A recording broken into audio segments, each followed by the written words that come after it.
Greetings and bienvenue, Midnight Crew. Thank you for returning to this broadcast, and welcome to new viewers joining us for the first time.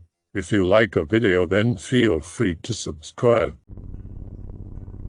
I usually go on /out/and/k/, but after what happened last Thursday and Friday, I feel this needs to be taken here instead. Sorry if this is long, but I want to get everything down while it is still fresh in my mind in case I'm going to have to give a statement soon, which may be the case. A little background on me. I'm 27 years old, pretty much raised as a woodsman/survivalist/hunter. Grandfather would take me into the bush every chance we got for hunting, fishing, trapping, tracking, general living off the land type deal. Now my father, on the other hand, is more involved in emergency services. So I was also raised around incident command, medical first response, blah blah boring stuff.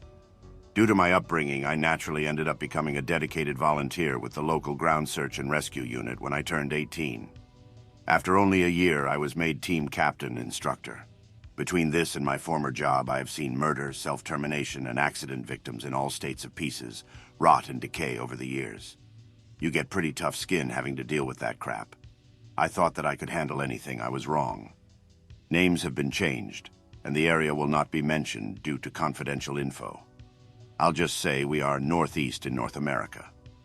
Around 1 a.m. Thursday morning, we had a call out for a missing native hunter who didn't return home after leaving to drop a few bags of apples off at his deer blind. We get calls like this a lot, and most times either the person ended up getting a deer and staying the night to pack it out in the morning, or worse, had a heart attack while dragging heavy apple bags. We all meet up at the local mall and hop on our transport bus as the location is about a 3-hour drive away. We get there at roughly 6 a.m., and while most people are helping to set up the mobile command post, my team, I lead the main hasty team, we go in first, is getting the lowdown on the situation before heading in the bush. Man is about 40 years old, has a .303 rifle, and has been hunting this area for most of his life. I think that is pretty strange. Usually local natives are great in the woods for navigation, and 40 is a little young for a heart attack, but I have seen it happen. My team of 5 started to head in where the man's truck was parked on the side of an old logging road. There is me, Jen, Sean, Stephen, and Kyle. We all have wilderness backgrounds and were selected for the hasty team because we have proved ourselves time and time again to be the elite ones in our ragtag team of volunteers. Each one of us carries basic survival gear, an advanced med kit, and electronic and old-school navigation tools. The hunter's family and friends had provided us with the exact universal transverse Mercator coordinates for his deer blind, so we were going to head straight there first. Roughly noon now, and by the looks of the GPS, we are almost at the deer blind. We are in a line search formation, each one spread roughly 10 feet apart. Suddenly, we hear a scream. It sounds like a woman being stabbed in a slasher flick. The 2 searchers on either side of me instantly break line and come straight to me. I reach for my radio to call in what we heard. Damn thing isn't working. All feedback. Brand new fancy $1,400 real-time tracking radios, and they aren't worth the price. Screw it. I make a decision and tell the others to come on, and we start pounding ground fast in the direction of the sound and the blind.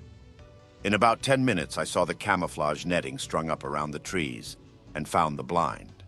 When we get closer, the first thing I see is 2 large male fox tearing up an old Alice frame-style rucksack. Instantly, I recognized the screaming sound. Anyone who knows the woods knows what the fox actually says, and it isn't comforting. Once we get closer, the critters realize we are there and take off like 2 bullets. I tell my teammates to stand back while I check out the area. Since the pack is there, I figured our hunter may be deceased in the blind. First thing I notice, besides the torn-up pack, is 2 large burlap sacks, still full, on the ground by the blind. The blind itself also seemed to be in horrible shape, all torn up. Leaves were kicked up and boot prints were in circles all around the spot. I counted 16 empty .303 cartridges on the ground, only they were scattered, like someone was running in circles and shooting in all directions. Hunter isn't in the blind. I am starting to get confused, extremely confused. None of this adds up. I tried my radio again and it was still static. I dig out my cell phone and of course there is no signal. Backing away slowly the way I came.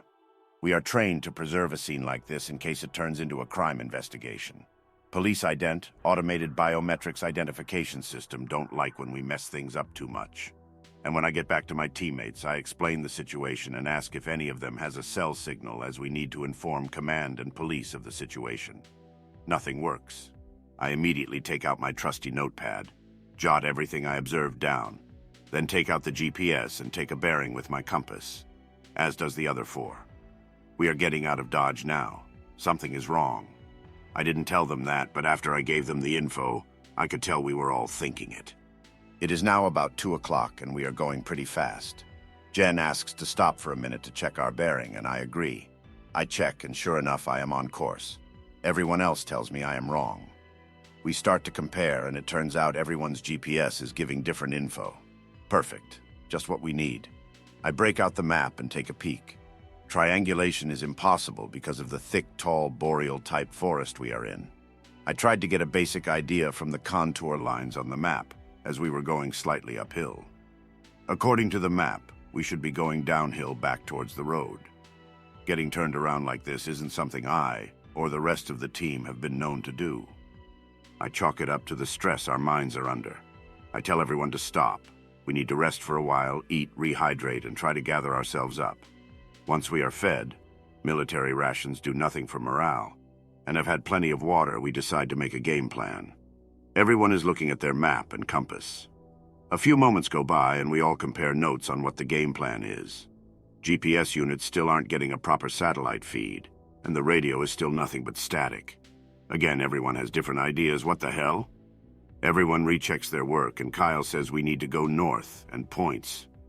Jen instantly says yeah, except north is the other way. I look at my compass, and my north is in a different direction. We all take our compasses off our lanyards and put them on the ground a few feet away from each other and look. All 5 compasses are pointing in different directions. I don't know what to say or do or think at this point. Finally, I man up and say it. We are lost. That is right, guys. Search and rescue is lost. I've seen GPS fail many times, radios too, but my compass is my failsafe. The only times they go wonky is when there is a large metal source nearby. Now it really isn't right. First rule when lost, stay where you are. They will either come looking for us, which is embarrassing, or we will hear teams passing by. We couldn't have gotten that far off track. I pull out my pen flare anyway, and fire 3 red flares into the air.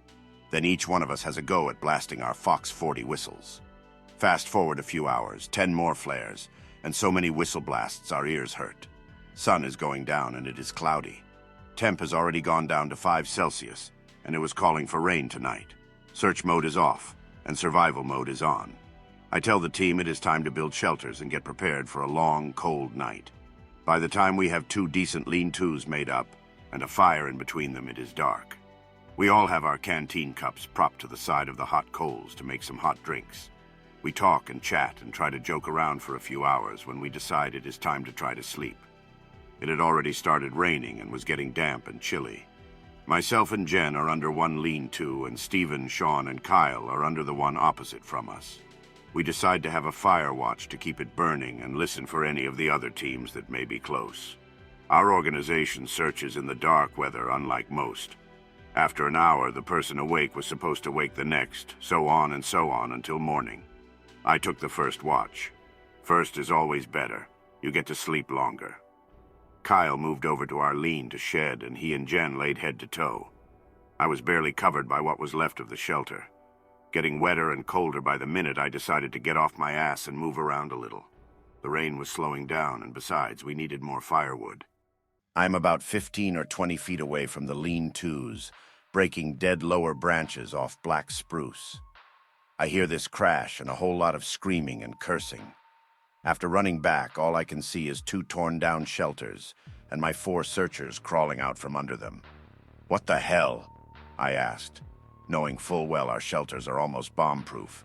We are trained to build them sturdy enough to resist hurricanes and such. Jen is screaming and crying, saying someone was here. Someone was here. Kyle asked where the hell I was, and I explained I was getting more wood, hence Firewatch. Jen was hysterical, the kind of hysterical where you can't get a straight answer out of them.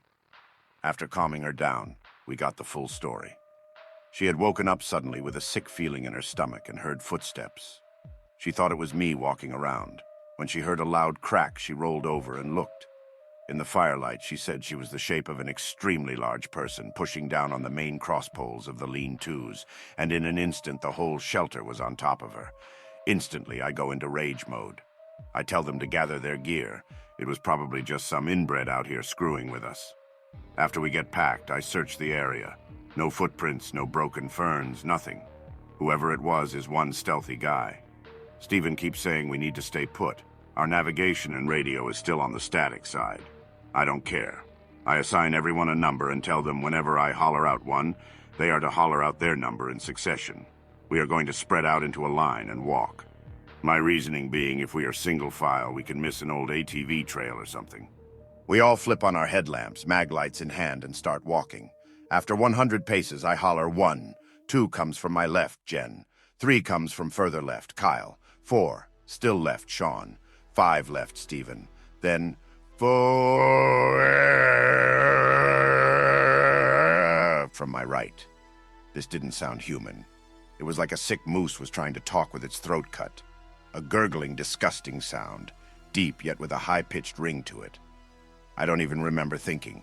Instantly, my mag light and headlamp were pointed in the direction of the voice. I don't know what to call it. There was a person, tall, really tall, looking straight at me. He looked to be native, only at least 7 feet. He had on a camo hunting jacket, but it was 10000 sizes too small. His arms were unnaturally low, his hands almost reached his knees. Then I noticed one leg was at least a foot longer than the other one. I shone my light in his face and I almost threw up. I can only describe it as the worst stroke victim I have ever seen.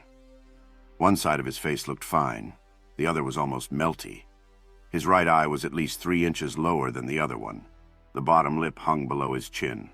I'll admit it, I started screaming like a 10-year-old little girl. I fell on my ass. That is how hard and loud I screamed. The thing's lip curled up. The side of the face that was fine extended almost to its ear in the most disgusting, unreal smile I could imagine. I heard everything running towards me. The thing dropped onto all fours and started running like a goddamn cheetah through the bush. The rest were with me now, asking me what happened. Was I all right, etc., etc. I kept asking, did they see it, did they see it? None did, but they said they heard the voice try to call out the number 4.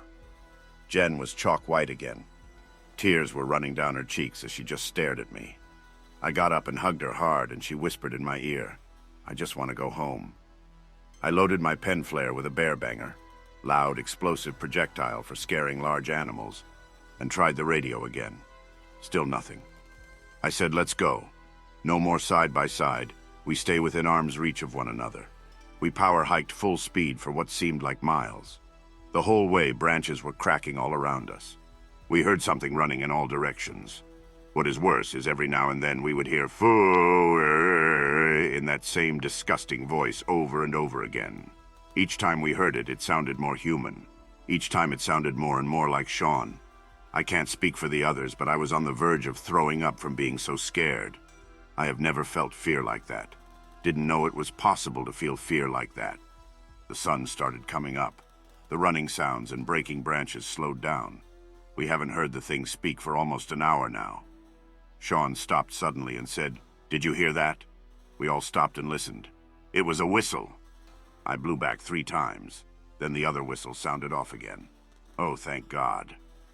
All 5 of us started racing towards the sound as fast as we could, still blowing my own whistle, as were the other 4 as we ran.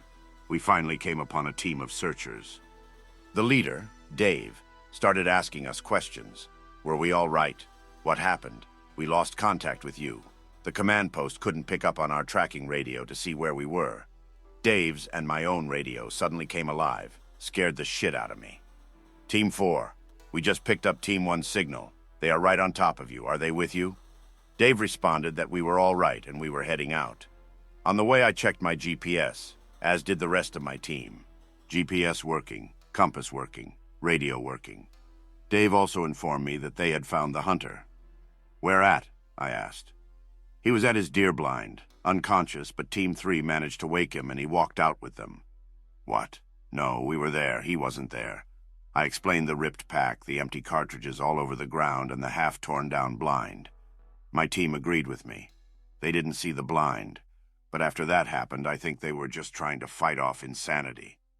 But Dave insisted that Team 3 said the area was clear. It was only the hunter and his rifle. We got back, and I went for my debriefing with my search manager and the commanding officer with the police. I left out the whole monster in the woods, shelters getting knocked down parts, but made it very clear the state that the hunting spot was in. Apparently, Team 3 had pictures of the area while the hunter was gathering his wits before they left. The leaves weren't kicked around. The blind looked like it had been remade. There were no empty cartridges on the ground. The apples were in one pile on the ground and not in bags. They also kept insisting the hunter did not have a pack, nor was a torn-up rucksack seen or reported. It still was wrong. We were safe, but it was wrong. I left the command post and walked over to the ambulance where the hunter was. I was going to ask him if he was okay, and about the empty cartridges all over the ground. I know what I saw. When I rounded the corner of the ambulance, there it was. That is the person I saw, only it looked right now. But that face, that jacket. I stood there wide-eyed for a minute when it opened its eyes, looked right at me, smiled, and said 4. Instant nope. Turned around, picked up my gear, went on the bus. My team and I sat together on the ride home. We never said a word the entire way. About an hour ago, my search manager called me and told me the hunter was all right physically, but after an evaluation at the hospital, he was put into the psychiatric ward as he just wasn't acting right. They figure it is shock from exposure to the elements. Bullshit. Did search and rescue take something out of the wilderness and put it into society where it doesn't belong? What the hell happened to the hunter? I know that thing is not human. Should I never sleep again? I grew up in the woods, but now I am terrified to even think about going back in there. The thought of getting called for another search is making me almost piss myself. I hope that you enjoyed tonight's broadcast. If you enjoyed tonight's story, then please subscribe to the channel as more green texts will appear daily. A new broadcast will appear when the clock strikes midnight Central Time.